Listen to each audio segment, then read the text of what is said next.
Who wants some?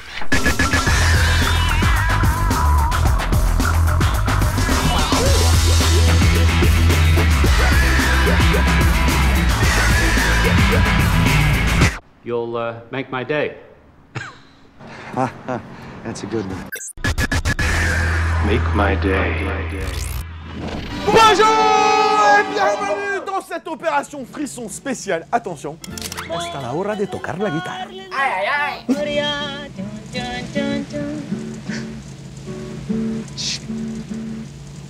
De un caballero de ley.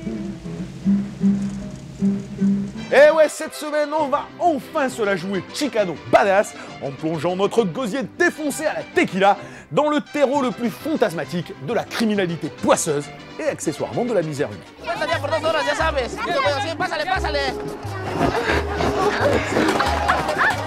Ils ont pas de chance, les Mexicains, quand ils pensent. C'est que pendant très longtemps, c'était quoi le Mexique? C'était avec des sombreros et un petit peu de tequila.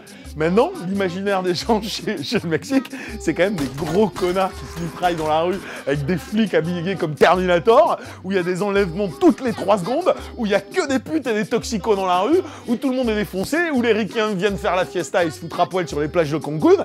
Grosso modo, t'as l'impression que c'est devenu la Sodome et Gomorre moderne, quoi, c'est le Mexique.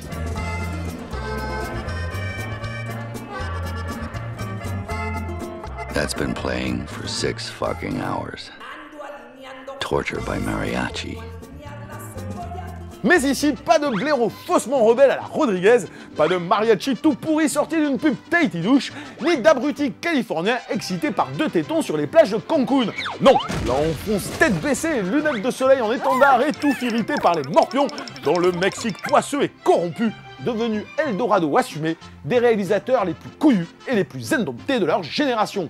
So you gotta be careful, kid. You're gonna do this thing, do it right. Otherwise they'll fry your balls off. And although you're not using them at the moment, trust me, someday soon you're gonna want those puppies working. Des réals en quête d'une texture sociale exacerbant leur obsession d'une humanité déliquescente, mais qui, par la même occasion, trouvent dans ce territoire décadent la liberté d'entretenir leur autodestruction comme leur marginalité artistique. He was a guy who was a genius for 3 hours a day, at least 3 hours a day, sometimes more, depending on how much he was drinking. He was a working alcoholic, as he called himself. Et ça, damnette, ça me fait particulièrement plaisir, puisque notre dernière incursion jouissive dans les enfers ultra-violents du Mexique doit dater de Man on Fire, chef-d'œuvre de notre cinéaste, dont certains auront attendu la mort pour découvrir qu'il questionnait lui aussi les tourments de l'âme humaine. Do you drink to drown your sorrows or your conscience? What concern is it of yours why I drink? I suppose a man's sorrows are his own. What does a young girl like you know about sorrow? Bon, dans Man on Fire, pas dans tous ces films. On est d'accord. Je ne pense pas que Top Gun questionnait énormément l'âme humaine, mais sur la fin de sa vie, sur la fin de sa vie, c'est horrible hein, à dire ça. Il était pas vieux le mec, hein. Mais bon, sur ses derniers films, c'était clairement plus visible. Bref, bienvenue dans un territoire à la noirceur extrême, dont les liens consanguins et névrotiques avec son voisin américain ont permis à certains écorchés vifs de laisser exploser sans limite leur génie artistique. Comme d'habitude, nous allons donc commencer cette émission par un film essentiel qui correspond parfaitement à ce que je viens de dire. ¿Qué trae en el saco, señor? Cat. Dead cat. Des Don Siegel, des Samuel Fuller, des Aldrich, c'était des bonhommes les mecs, ils se fightaient contre les studios, ils engueulaient, les stars, ils étaient à leur service. Et quand tu vois James Coburn qui parle de Peckinpah, mais il a une méga classe. C'était comme les interviews que j'avais vues de Lee Marvin, de Richard Widmark. Ces mecs, ils parlaient, ils te regardaient. Mais putain, tu te disais, ouais, tu m'étonnes qu'il fallait des réals comme ça, parce que les mecs, ils étaient mais badass, mais à mort. Et tu dis, t'avais pas un minimum de violence en toi et de coronesse, mais les James Coburn et Lee Marvin, tu les tiens pas sur un plateau, quoi. People think that acting is an easy chore. Why, I can do that, like they have today. Tits and ass and the studdo who's always doing his trip, shooting and killing and blowing things up. Nah, that's junk. It's terrible junk. Commercial shit is what it is. Attention, masterpiece. On attaque avec un chef-d'œuvre absolu qui débarque enfin en Blu-ray et qui conditionne à lui seul cette émission puisqu'il fait probablement partie de mes 2-3 films de chevet que je n'ai jamais eu l'occasion de chroniquer en 10 ans d'opération Frisson. No shit. Je parle bien sûr du mythique Bring me the head of Alfredo Garcia. de Sam Peckinpah, probablement l'œuvre la plus intime du cinéaste aux côtés de Cable Hogg et monument d'anarchisme nihiliste qui synthétisait toutes les obsessions existentielles d'un cinéaste acharné. Why? Because it feels so goddamn good. Sorti dans l'indifférence générale en 1974 et défoncé par la critique de l'époque, alors que Peckinpah venait déjà de vivre l'enfer sur un Pat Garrett et Billy the Kid remontés contre son gré, Alfredo Garcia est une œuvre unique dans la carrière du cinéaste. D'abord parce qu'il reste le seul film où il a obtenu le Final Cut, ensuite parce qu'il est un hommage au Trésor de la Sierra Madre, un des rares films à avoir réellement bouleversé Peckinpah. Il y a un seul clin d'œil littéral au Trésor de la Sierra Madre dans le film. I didn't catch your name, mister. Dobbs. Fred C. Dobbs. Et ce nom-là est le nom de Bogart dans le Trésor de la Sierra Madre. Et c'est là que font en général les meilleurs remakes, si tant est qu'on puisse le considérer comme tel, mais c'est qu'il a touché au sens profond du film de Huston, sans jamais en copier quoi que ce soit. Il y a vraiment cette espèce de spleen sur la condition humaine que tu ressentais dans le Trésor de la Sierra Madre et que lui, à sa manière, avec plus de cruauté, plus de nihilisme, arrive à te faire ressentir. Et enfin, parce que le parcours autodestructeur de son alter ego Warren Oates symbolisait sa propre marche funèbre à une époque où, littéralement bourré du matin au soir, ce génie de la mise en scène ne voyait plus d'issue à ses tourments intérieurs. Preuve en est, le final totalement fataliste a été réécrit en cours de tournage par le réal lui-même, convaincu que le parcours de son personnage ne pouvait se terminer que sous les balles d'une mitrailleuse. Cinéaste entouré mais solitaire, frondeur insoumis et pourfendeur de toute forme d'autorité, Peckinpah fait partie de ces grandes gueules absolument géniales dont le cinéma se confond avec la vie au point de laisser jaillir les plus importants questionnements existentiels comme une évidence. Ces films de genre où la viscéralité fait sens, où l'ultraviolence est un manifeste, où l'émotion, la sueur et la poisse débordent l'écran et nous étouffent, sont en réalité des films sommes parce qu'universels dans leur interrogation sur la condition humaine et obnubilés par le rapport émotionnel qu'ils entretiennent avec le spectateur. What's so special about you anyway, huh? Kill. Alfredo Garcia, quintessence de ce cinéma vindicatif et fragile qui imposait la noirceur de l'humanité pour mieux appeler à l'aide, s'offre ainsi comme une énorme déflagration de shotgun portée à nos certitudes, à notre identité, comme à notre statut de spectateur. Have a drink. Ow. Dans cette quête ultra-violente d'une chimère, thème identique à celui du Trésor de la Sierra Madre, et dans lequel Peckinpah projette ses propres errements, il n'y a pas un plan qui ne frôle la perfection, pas une seconde qui semble de trop, pas un acteur qui ne soit rongé jusqu'à l'os par son rôle, pas un effet de montage, même les quelques ralentis héritiers de la horde sauvage, qui ne servent la lente descente aux enfers d'un spectateur confronté violemment à ses illusions existentielles. Au-delà de son récit fataliste, qui nargue l'espoir, mais dépeint malgré tout, comme une espérance, l'un des personnages les plus touchants de l'histoire du cinéma, c'est à l'aune de ce spleen ressenti par le spectateur qu'Alfredo Garcia rend le plus bel hommage qui soit au chef-d'œuvre de John Huston et s'impose comme l'incarnation absolue du film de genre parfait. I want to go someplace new. Can we find a new place? Alfredo's help, we can do anything, honey. C'est quand même un film hyper noir et sur un perso qui est pour le coup, excusez-moi, mais un perso quand même cohénien absolu. C'est-à-dire que tu peux plus dire quand tu vois Alfredo Garcia que les Cohen ils sont juste pas des hystériques de Peckinpah, parce que tous ces personnages un petit peu de losers attachants, c'est-à-dire qu'ils se retrouvent dans un imbroglio qui les dépasse, alors qu'au fond la seule chose qu'ils veulent c'est une vie meilleure. C'est quasi tous les films des frères Cohen, enfin beaucoup sont comme ça. Malgré ce désir de vengeance qu'il a à un moment donné, c'est un personnage magnifique.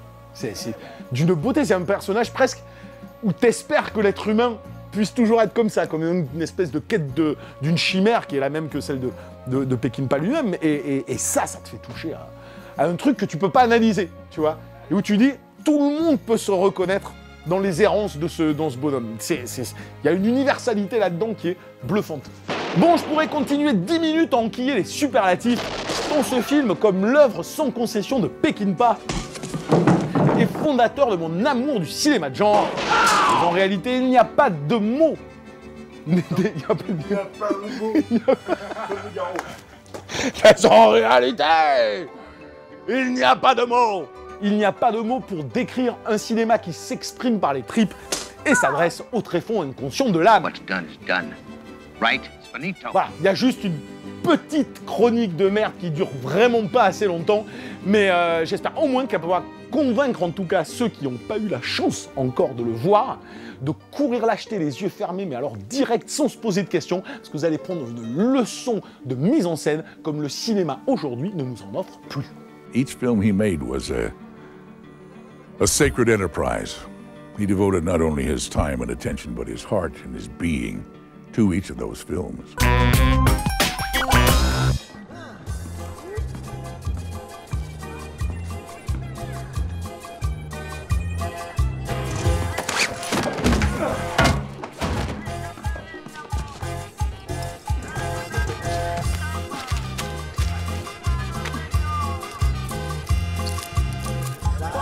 Holy Rolex.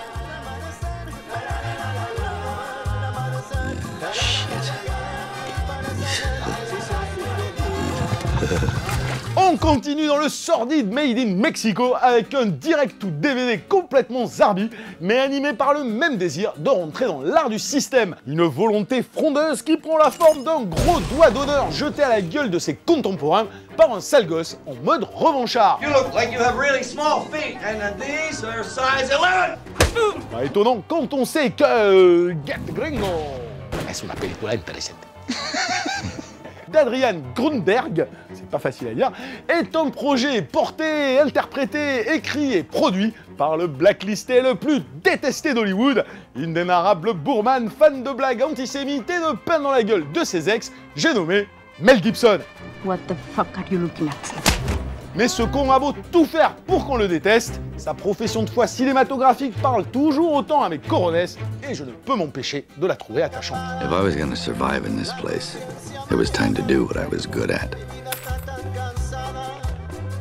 Anyway, I was out of cigarettes. Que les choses soient claires, quand on mate le début de Get the Gringo, premier film de l'assistant réel de Gibson sur Apocalypto, on a très peur. Course-poursuite à la frontière mexicaine entre deux trafiquants grimés en clown et poursuivis par des flics corrompus, l'intro découpée à la mort moelleux, gorgée de frises dégueu et servie par une voix off qui se la pignole, fait penser à du Shane Black du pauvre ou à du Payback mal branlé. Mais ce qui est triste dans l'histoire, c'est juste te dire que ce mec-là ne serait pas bouffé par ses démons et n'aurait pas besoin comme il le fait, parce que quand il est revenu simplement en tant qu'acteur après ses premiers dérapages, mais pas tous, et qu'il avait fait cette espèce de film hors de contrôle là, qui n'était pas terrible, c'était quand même un rôle de badass rentre dans l'art. C'est-à-dire que le mec, il est animé par Martin Riggs depuis 20 ans, et la qu'une envie, c'était continuer à faire la même chose. Et derrière ça, il y a un putain de réel de genre qui a une compréhension du cinéma, une compréhension de l'écriture, et tu le sens en filigrane dans tout le film. Heureusement, le reste du film, loin d'être une réussite absolue, n'est pas du même acabit et propose même des passages franchement fondards. What's your name? I'm Bozo, he's Frosty with a ring to... What's your name? Howard. Dennis? Fuck. Ruben? Malgré son concept minimaliste, en gros Gibson le loupard est jeté dans une tôle et va finir par se foutre sur la gueule avec ceux qui lui ont envoyé, Get the Gringo a néanmoins une ambition certaine, celle de construire l'archétype de l'anti-héros à la Shane Black, marginal qui vomit sa haine du système et de l'autorité, mais dont le refus viscéral de l'injustice va le pousser à agir noblement.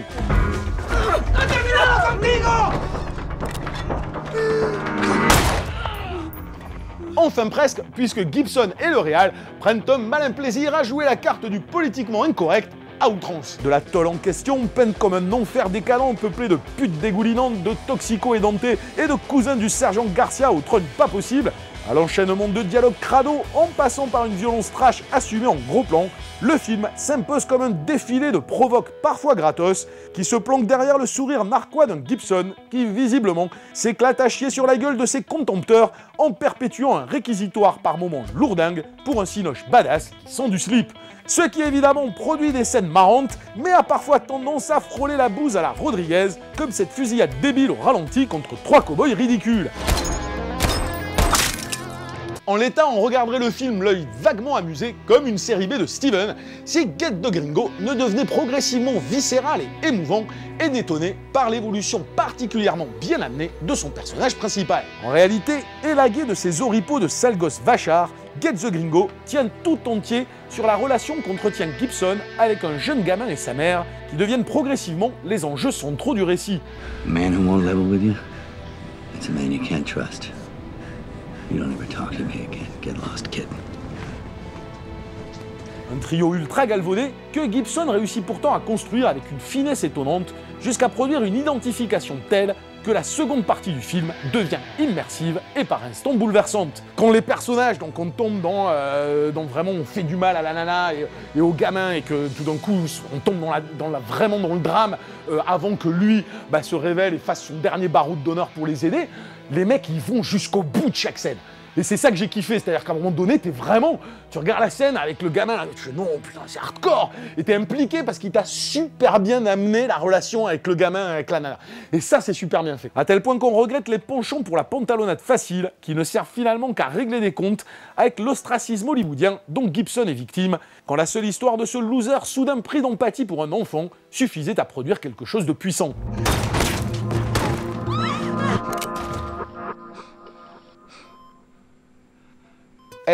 Por ejemplo, está toda la humanidad y la violencia brutal que hacen de Get the Gringo una película muy interesante, pero je sais pas dire malgré. C'est super difficile de dire malgré en espagnol. Merde. Después el facto que todo no es muy bien y Mel Gibson muy attachante. Después de...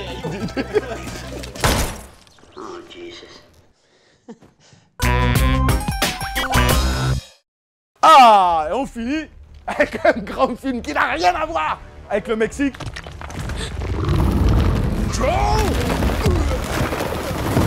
J'ai juste que j'ai tout essayé pour accorder la Blanche-Neige et le chasseur à un semblant de truc mexicain, quoi. J'ai essayé de voir s'ils buvaient de la tequila dans le film, pas du tout. J'ai essayé de voir s'ils avaient des chapeaux qui ressemblaient à un sombrero, pas du tout.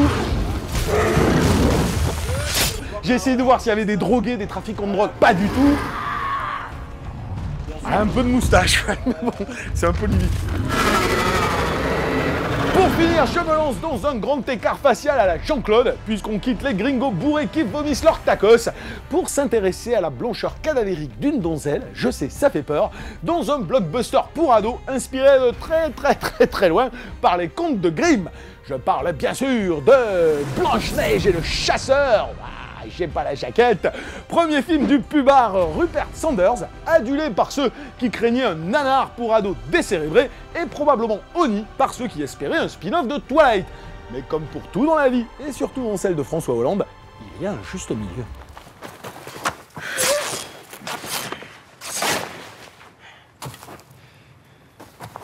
Don't flatter yourself. Now stay close.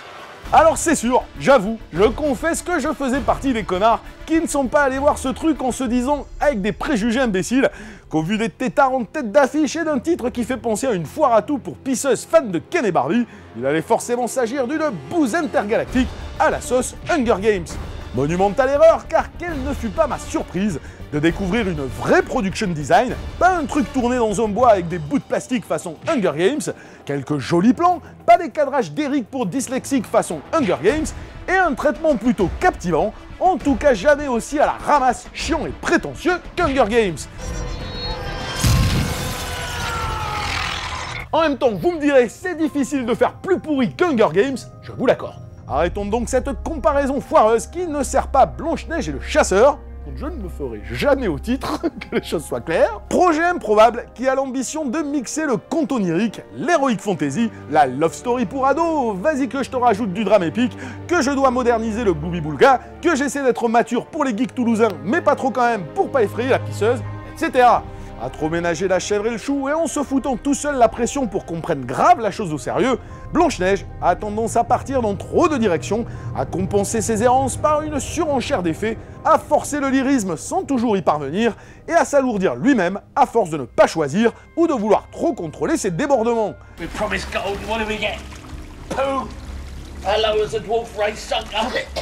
Bambi la scène quand même. La scène avec le cerf là. Et Bambi la scène. Moi j'adore Bambi. Hein. Je le vois 14 fois par jour, hein, que les choses soient claires, depuis 1 an et demi. Hein. C'est le film préféré de mon fils, hein, si tu veux. Donc le matin il se réveille, c'est Bambi. Et alors sa scène préférée c'est plaque, plic, plaque, petite pluie d'avril, la mélodie est un enchantement.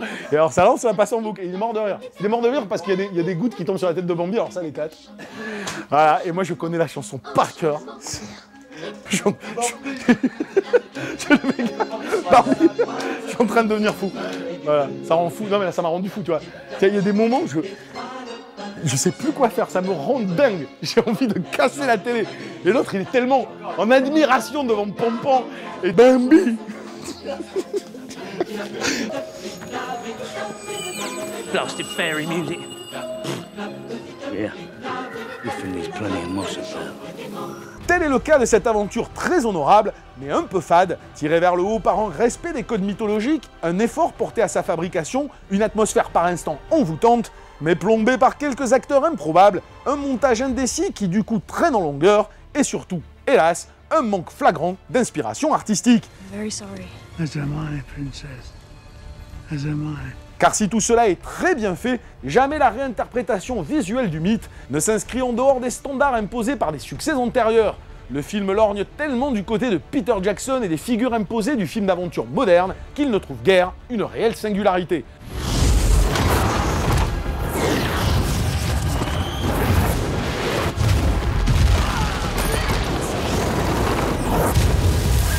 En fait, si tu veux, sa singularité, c'est que du coup, il a plutôt bien construit sa réinterprétation narrative du truc. La chute du héros, t'as tout, elle revient, she's the one, elle amène un truc, elle devient Jeanne d'Arc à la fin, enfin bon, les choses sont cohérentes, bien amenées, mais ça s'arrête là. Je le mets un peu dans la même logique industrielle qu'en Planète des singes, les origines, c'est-à-dire que il y a des choses qui sont pas bien là-dedans, mais t'as un mec qui arrive, qui comprend la structure, qui comprend la narration, parce que même s'ils n'ont pas écrit des scénars, faut être capable de les mettre en scène et d'arriver à ce que le montage soit extrêmement cohérent, et il y a des façons de réinterpréter des choses qui sont intéressantes, et malgré tout, dans la Planète des singes, t'as pas non plus, et visuellement, et même structurellement, quelque chose de profondément révolutionnaire. Mais par contre, c'est bien fait. Je les opposerai à un X-Men First Class, qui pour le coup, lui, m'apporte des trucs. C'est une vraie idée visuelle que de jouer sur les années 60, de jouer sur certains trucs. Il y a une compréhension pareille d'un univers mythologique et de la construction d'une histoire qui est brillantissime, mais où tu as tout d'un coup un réalisateur qui, dans le carcan d'un studio, avec des règles imposées, arrive à proposer des trucs. C'est d'autant plus dommage que son scénario témoigne d'une certaine compréhension du héros aux 1000 visages. C'est terminé, give me the DVD, you punk motherfucker. Ça. Get the Gringo. That's not so bad, you know. Et Blanche-Neige et le chasseur. Sur ce, je vous dis le mois prochain, je n'ai aucune idée de ce qu'il y a le mois prochain. J'ai rien prévu. J'espère qu'il y a un Michael J. White, sinon je m'énerve. Ou au moins un Steven, mais ça je pense que c'est mort, c'est fini quoi. Donc voilà, je vous dis au mois prochain et on va essayer de revenir à des choses un peu plus trash. Hey, how you doing? Thanks for taking my call, sir. Well, it's quite a surprise, Mr. Eastwood. I'm a fan of your work. This is bullshit. You know what, man? Mr. Glad you could take my... Excuse me for a minute, sir. Okay, now that's better. Okay, move that's along. better. That's good. So you all right, man. Yeah. You all right. Ah, hallelujah to you. Woo! Good. All right, set up for take 2. Sorry, sir, I'm working stiff. You gotta make your time where you can.